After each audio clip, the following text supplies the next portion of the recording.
Well, I'm at Niagara. It's supposed to be a drop and hook, and it is not a drop and hook. They're live loading me, maybe because I got here so early. I don't know when the trailer was supposed to be ready, but I have a 1 a.m. appointment at Winco. I don't know why in the hell the trailer wouldn't be ready. It's 8 p.m. right now. It's 7:52 p.m. And they're live loading me. And they're a little over anxious. They aren't, like, okay, so I don't slide my tandems until I'm lined up in the dock, because it's a lot easier to maneuver the trailer when your tandems are slid forward. And you're supposed to slide your tandems to the rear here. And my tandems are like unlocked right now. I opened up my doors and unlocked my tandems. And I got lined up into the spot. And I barely, I got close to the dock. But, I was still about a foot away from, the dock. And I set my brakes to, pull the trailer forward to, slide the tandems back. And the fucker in the dock locked me in. So I went ahead and released my brakes and just finished backing up to the dock. And, if they have something to say about it, then, I'll come out and I'll move the tandems. But shit, this guy's a little overzealous on the lock-in. So I did my arrival. Now let's do my drop trailer.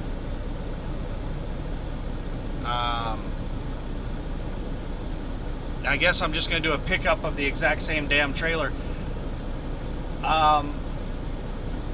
So as long as they don't take 3 hours to load me, not a big deal. But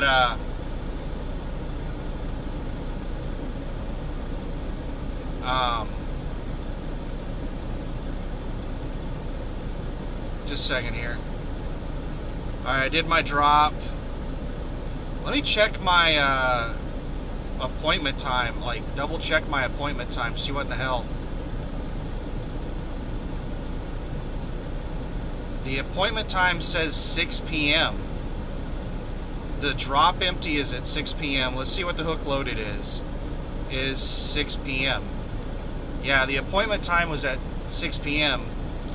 I don't think there's any personal information on this page. There you can see it. That's the hook, the preloaded trailer. Damn thing. This geotab is a janky piece of crap. Yeah, you can see right there. The hook preloaded trailer. That's the hook, the trailer. The appointment is Wednesday at 6 p.m. It's 8 p.m. and the damn trailer's not ready. Which leads me to believe that they probably did not have an empty. So, I don't know.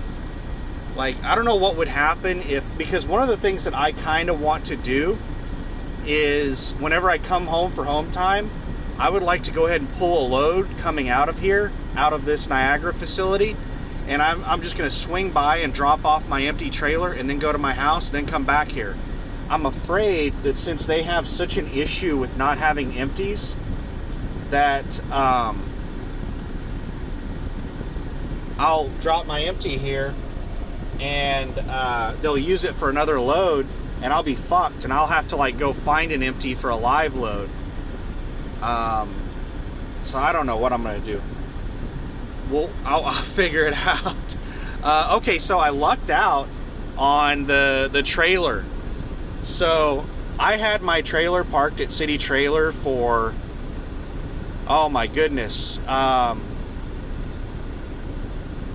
I think this upcoming Friday would have been 2 weeks. So 14 days minus 2 or 3 days.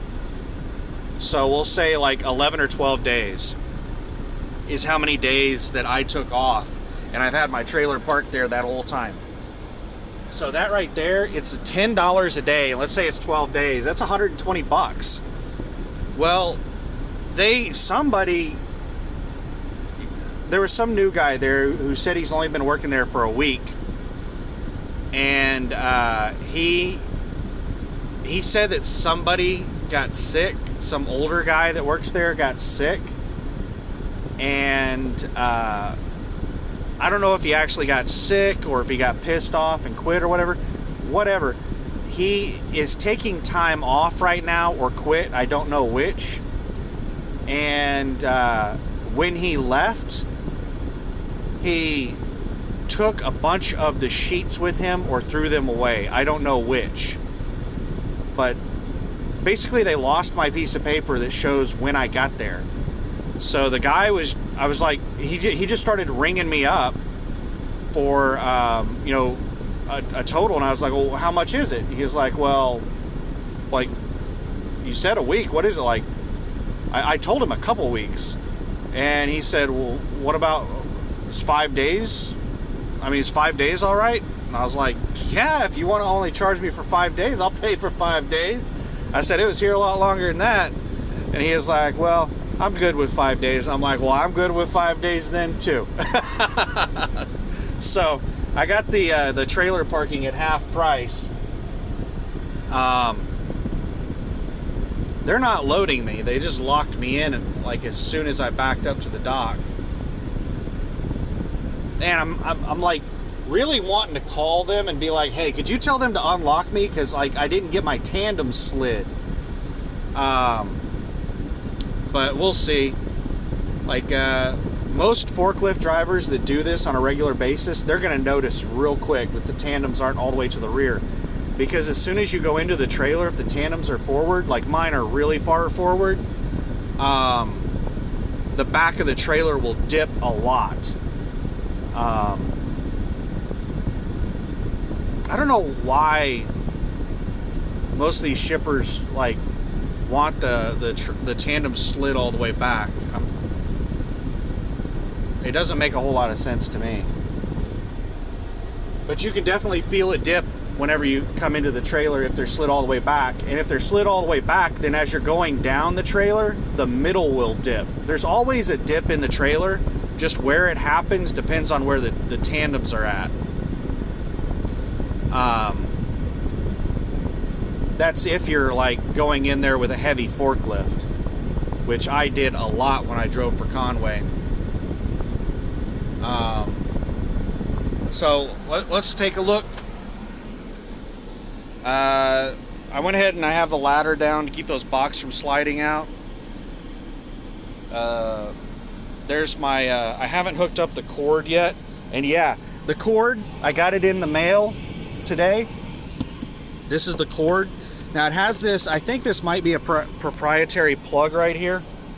That's the reason I had to order the cord.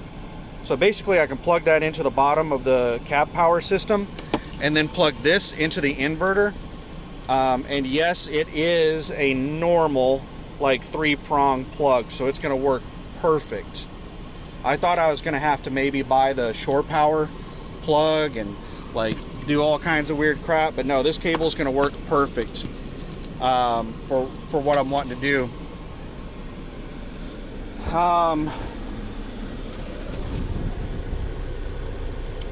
Yeah, I don't know what's going on here. I'm really like freaking out right now about not having my tandem slid all the way to the rear. But hey, if they say anything to me, I'll just be like, hey, I was just straightening up with the dock and they prematurely locked me in before I had an opportunity to slide the damn tandems. So we'll see what happens. But you know, the positive thing about this being a live load, as long as they don't take for damn ever, is that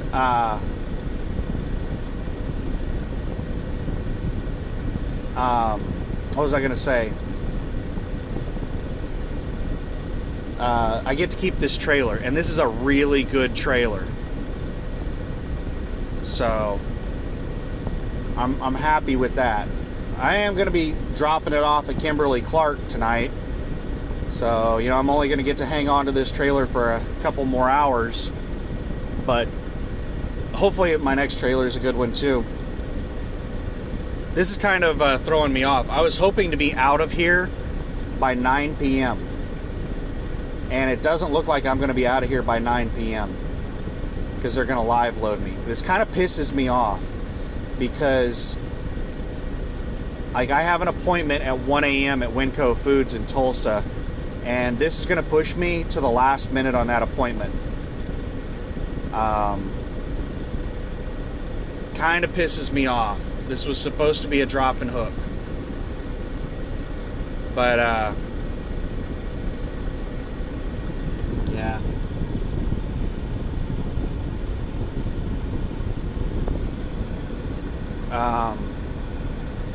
So yeah, that's the situation. I guess I'm going to, man, this truck, this is something I'm going to say that Kenworth was so much better on, is that this truck, I don't know if it's like the coating on the windows or what the difference is between the Kenworth and the Volvo, but this truck gets so hot. Like, it is so difficult to cool off the inside of this truck during daylight hours. Like, as soon as the sun goes down, I can get it nice and cold in here. But while the sun is up, man, it gets so hot in here. I think it has to do with the tint on these windows, because like I'll get overheat errors on my ELD and my phone. Whenever I have my phone up there, they'll overheat because like the sun coming through the windows gets like all this area up here so damn hot. It's around 100 degrees outside right now, and it is just brutal.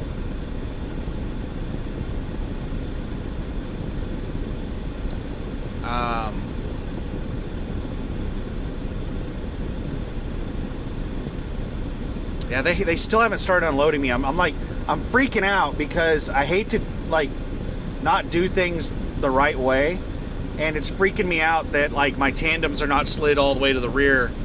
I'm a little salty that they locked me in like so quickly. Like, why lock me in if you're not going to start loading me?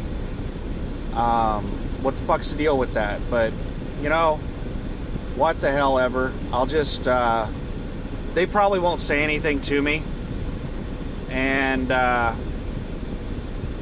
they'll just go ahead and load it.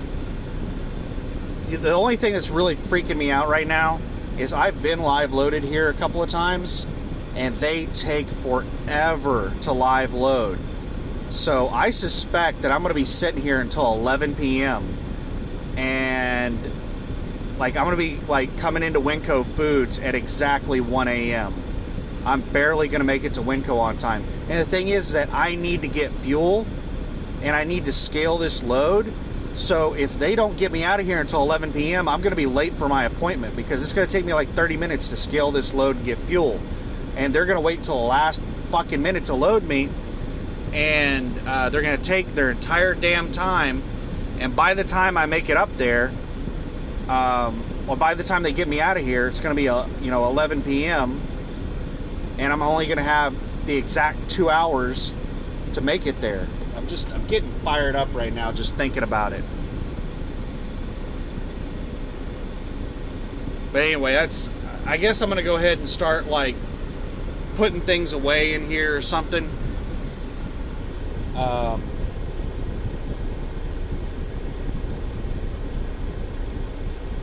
it's bugging the hell out of me that they locked me in before I could slide my damn tandems. I mean, that's a learning experience.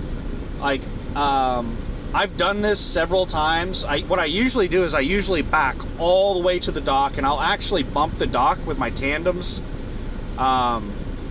in the normal position and get completely lined up, and then I'll just inch like a foot away from the dock and park the brakes, and then I'll slide my tandems, and then I'll just back up and bump the dock again. But man, as soon as I touched the dock this time, they just locked me in instantly. So, I know that going forward, that's just a learning experience. Going forward, I'm not going to touch that damn dock until I'm ready for them to lock me in. But I don't know why they were so Johnny on the spot to lock me in whenever they're not going to start fucking unloading me. Anyway.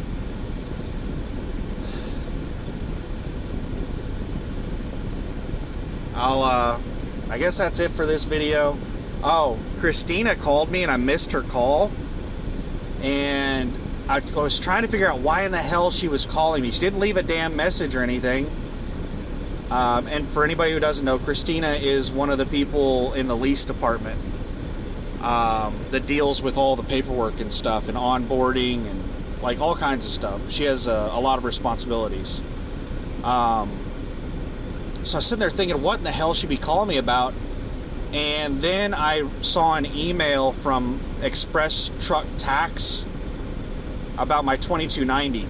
Apparently the 2290 goes from June to June. Basically, it starts on July 1st and goes to June 30th every year. So I'm pretty sure that's what she was calling about. So I went ahead and did a new 2290 and submitted that.